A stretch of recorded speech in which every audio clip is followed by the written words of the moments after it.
सभी गुरुमुखों को प्रेम भरी जय सच्चिदानंद जी।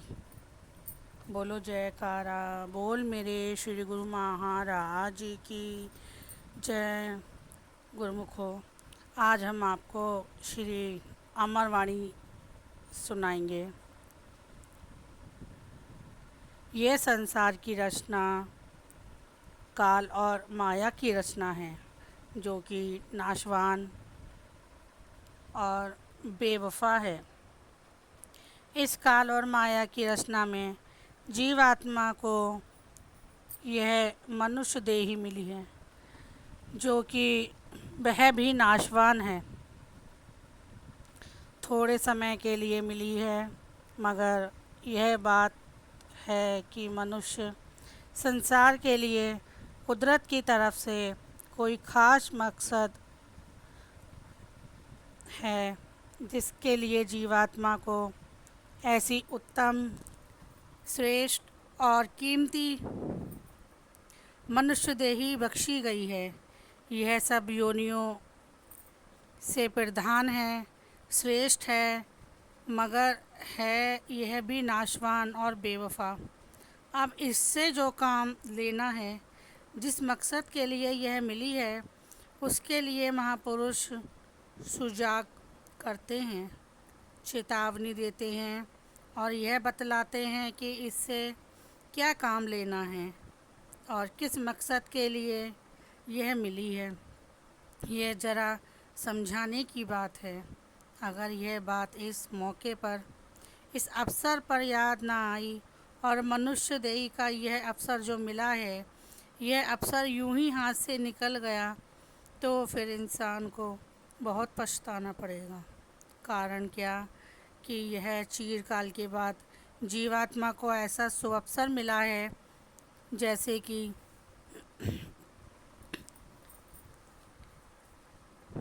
महापुरुषों ने फरमाया है, युग बीत गए 1 साल, 2 साल, 10 साल, 1 जन्म, 2 जन्म,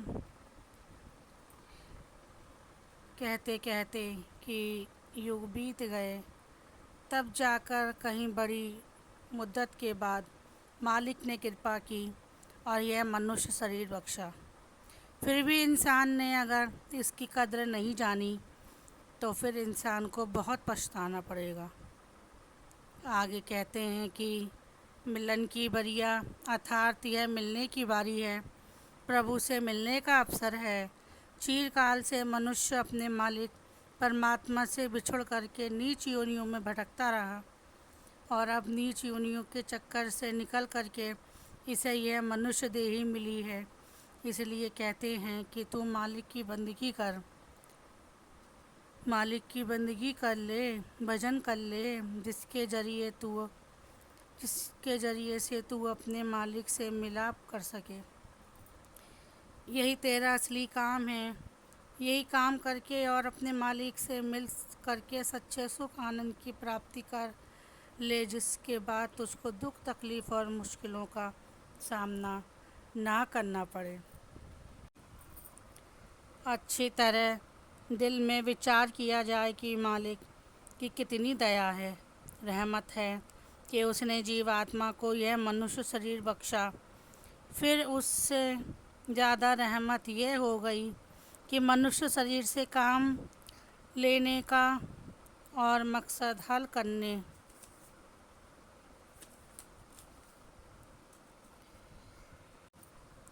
का यह जरिया मिल गया कि सत्पुरुषों के साथ मिलाप हो गया।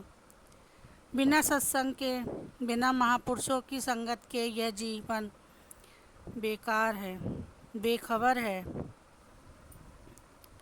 काल और माया के धोखे में आकर के यह सचेत रहता है। इसे यह समझ नहीं कि मैं किस मकसद के लिए आया हूँ, उस पर काल और माया का ऐसा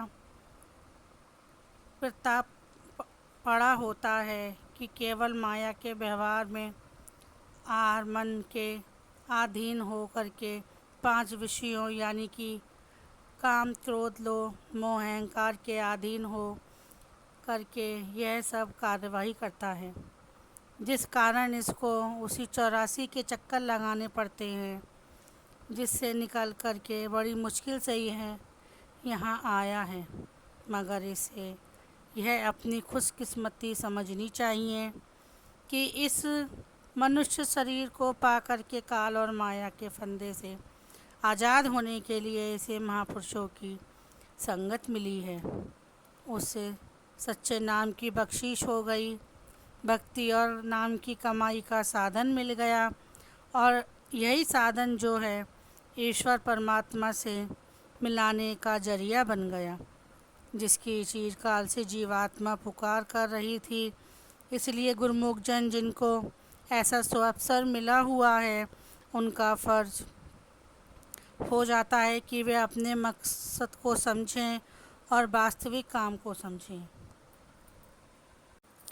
आम संसारी जीव तो काल और माया के जेर आए हुए हैं और मन माया के अधीन हैं, और 84 में भटकते हुए जिन तकलीफ़ों से, जिन दुखों से निकल कर के आए थे, उसी 84 के बंधन के लिए वे फिर मसाला तैयार कर रहे हैं, साधन बना रहे हैं।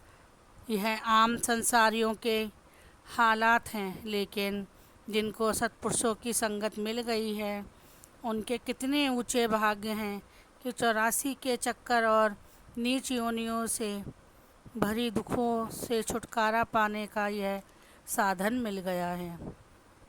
यह समझो कि उनसे छुटकारा मिल गया है। बड़े भाग होते हैं जो सत्पुरुषों की संगत मिलती है, जिसके कारण बिना किसी प्रयास के भाव के सब दुख दूर हो जाते हैं। इंसान सच्चे सुख, सच्चे आनंद और सच्ची शांति को प्राप्त करता है, क्योंकि उसके दिल में केवल मालिक की भक्ति, मालिक का सच्चा नाम हरदम समाया रहता है।